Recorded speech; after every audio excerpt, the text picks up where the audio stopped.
मेरे प्यारे देशवासियों, आप सभी को 79th इंडिपेंडेंस डे की हार्दिक शुभकामनाएं और बधाई। कांग्रेस पार्टी के लिए आज का दिन ऐतिहासिक है क्योंकि हम अपने नए स्थायी मुख्यालय में स्वतंत्रता दिवस मना रहे हैं। 15 अगस्त 1947 को जो स्वतंत्रता हमने हासिल की, उसमें हमारी पार्टी की भूमिका को सारा विश्व जानता है। स्वतंत्रता संग्राम की कहानी हमारी पार्टी की कहानी है। इस अवसर पर मैं स्वतंत्रता आंदोलन में योगदान तथा बलिदान देने वाले सभी महान हस्तियों को नमन करते हुए उन्हें कोटि कोटि श्रद्धांजलि अर्पित करता हूँ।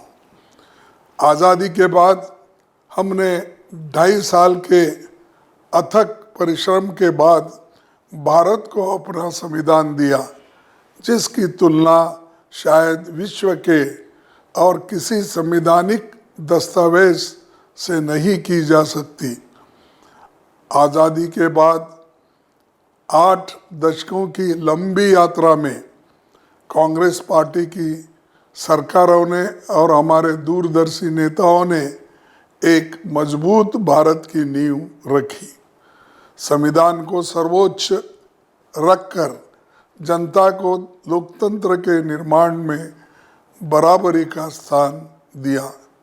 अमीर, गरीब, राजा, प्रजा, महिला, पुरुष सभी को बराबर अधिकार दिया। 1 पर्सन 1 वोट 1 वैल्यू।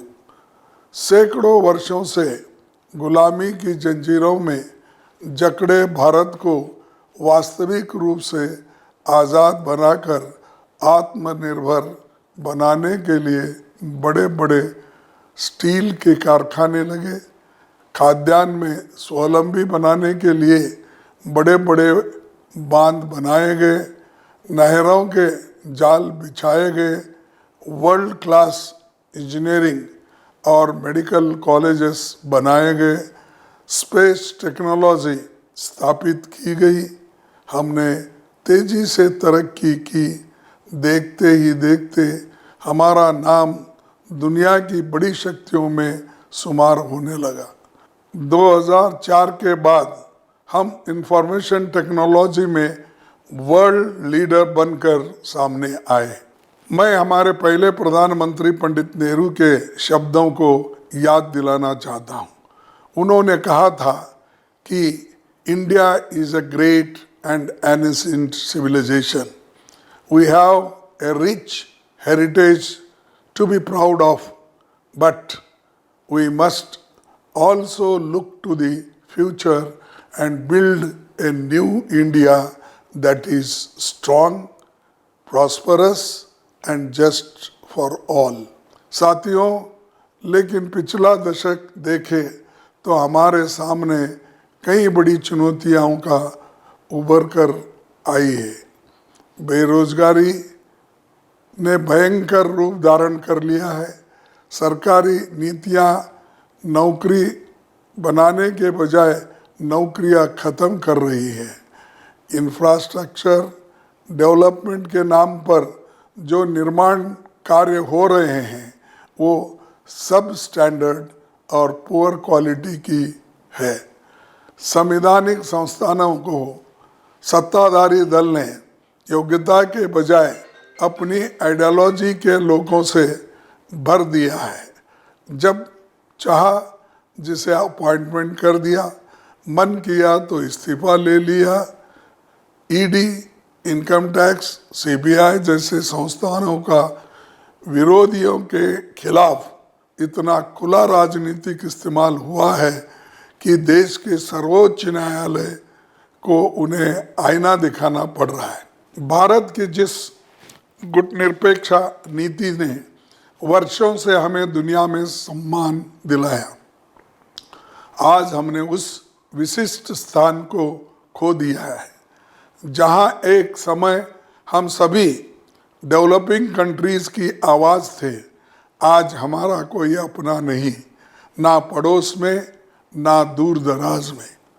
साथियों, आज़ादी के नायकों ने इस देश के लिए जो सपना देखा था, वो सपना आज हमसे दूर होता जा रहा है। भारतीय लोकतंत्र का आधार निष्पक्ष चुनाव है। डॉक्टर अंबेडकर ने 15 जून 1949 को संविधान सभा में कहा था, franchise is a most fundamental things in a democracy. No person who is entitled to be brought into the electoral rolls should be excluded merely as a result of prejudices. परंतु अब सत्ताधारी दल कुर्सी पर बने रहने के लिए अनैतिकता की हद तक जाने को तैयार है। बड़े पैमाने पर चुनाव में गड़बड़ियां सामने आ रहे हैं।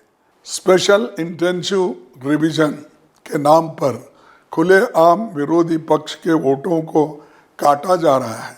जो जीवित है उन्हें मृत बना दिया गया। केंद्रीय चुनाव आयोग की निष्पक्षता इस बात से समझी जा सकती है कि वो ये बताने को तैयार नहीं थे कि किन लोगों के और किस आधार पर वोट काटे जा रहे हैं। हम सुप्रीम कोर्ट के आभारी हैं जो उन्होंने लोगों की आवाज़ सुनी और चुनाव आयोग को वोटर लिस्ट सार्वजनिक करने को कहा है।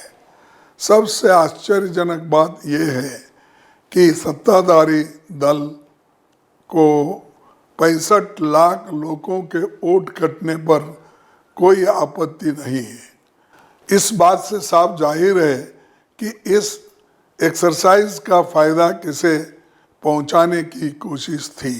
साथियों, राहुल जी ने आंकड़ों के साथ साबित कर दिया कि किस तरह से लोग सभा सीट पर गड़बड़ी कर उसे जिता गया। अब वैसे ही प्रमाण कई सीटों पर सामने आ रहे हैं जहां सभी असेंबली सेगमेंट पर कांग्रेस पार्टी को बढ़त मिली, परंतु एक सेगमेंट पर बीजेपी के बढ़त ने कांग्रेस के उम्मीदवार को हराया। हमें ये आशंका महाराष्ट्र विधानसभा चुनाव परिणाम को लेकर भी है। पार्टी बारीकी से ऐसे सीटों का अध्ययन कर रही है। समय आने पर ये लोगों के सामने पेश किया जाएगा, क्योंकि ये हमारे लिए ही नहीं, दुनिया के सबसे बड़े लोकतंत्र के सामने सबसे बड़ी चुनौती है। साथियों, मैं कांग्रेस पार्टी के देश भर में मौजूद नेताओं और कार्यकर्ताओं से अपील करता हूं कि आप अपने बूथ की वोटर लिस्ट निकालिए और उनकी बारीकी से छान कीजिए। देखिए कि कितने लोगों का नाम काटे गए हैं या उन्हें मृत बता दिया गया है या साजिश के तहत उन्हें दूसरे बूथ में शिफ्ट कर दिया गया है। कितने बाहरी लोगों के नाम जोड़े जा रहे हैं या एक ही वोटर आईडीसी कार्ड को एक से अधिक बार कहाँ जोड़ा गया है। एक नई बात देखने को आई है कि चुनाव से एक दिन पहले एडिशनल लिस्ट के नाम पर नई वोटर लिस्ट भेज दी जाती है, जिसकी जांच समय के अभाव में कैंडिडेट नहीं कर पाता। यही हमारे विरोधियों की साजिश है, लेकिन हमें उनकी इस साजिश का पर्दाफाश करना होगा। कांग्रेस पार्टी ने एक वेबसाइट बनाई है, उस पर आप सारी गड़बड़ियों की जानकारी दे सकते हैं। इसके अलावा पूरे देश में लोग ऐसी जानकारी भेज रहे हैं, हम उन्हें भी इकट्ठा कर रहे हैं।